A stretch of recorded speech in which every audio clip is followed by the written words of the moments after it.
Hey, what's up guys? If you are looking to purchase one of Dewalt's 12-inch sliding miter saws, you probably noticed there are two different models, the DWS 780 and the DWS 779. These look almost identical to the naked eye, and they actually are almost exactly identical, but they have a huge couple $100 price difference. So what justifies that and what are those key differences? Let me show you.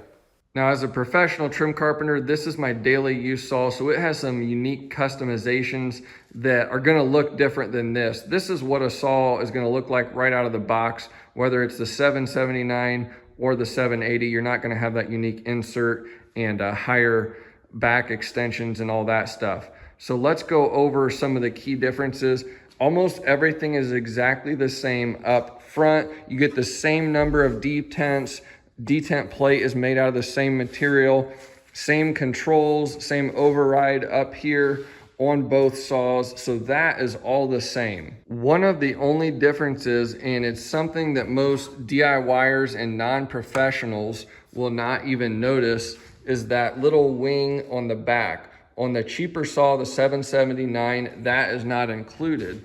Now what that does is this flips forward and it catches this bolt right here, and then you set the rails solid so that it won't slide. And what that does is it optimizes the height of the cut right here. So if you're doing large crown molding or baseboard, it's giving you the highest amount of cut and an optimal angle for cutting crown molding.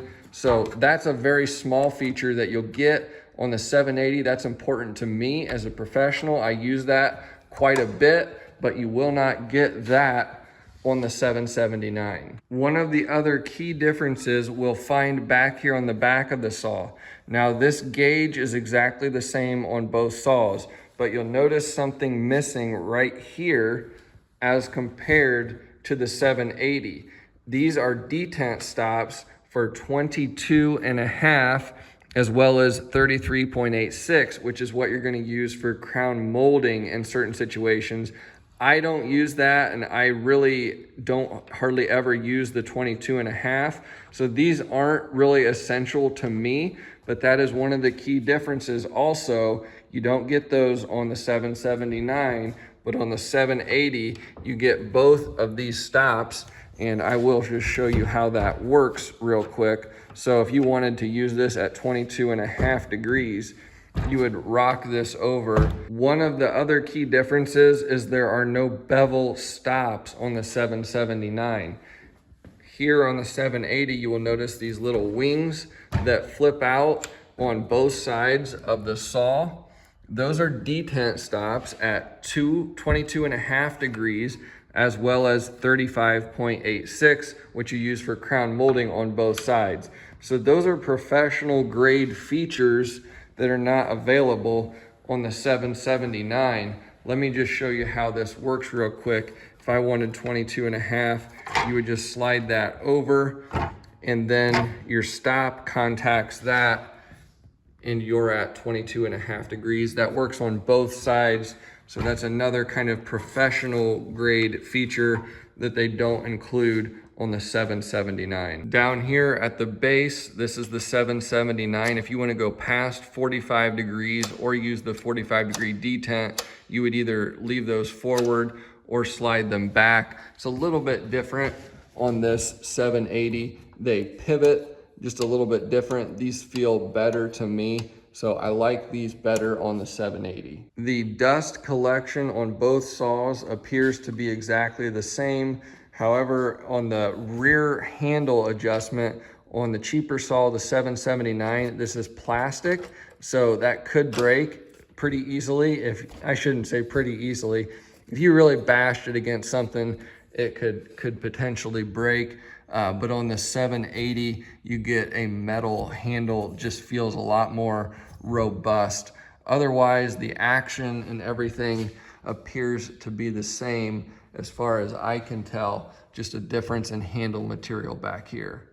The biggest difference and the common thing that most people know about between these two saws is the XPS light system. So the 780 comes with the light system installed. So it's just a matter of flipping that on, and that is a really essential feature for professionals because it casts a shadow across the blade so you can see your cut line. I tried to use this 779 saw in the field for a while, and it absolutely drove me nuts not having the light on here. Now, some people will they'll try to add the light themselves. Different saws in the past had a custom kind of cutout thing where it was easy to add that light. It's kind of a pain in the butt.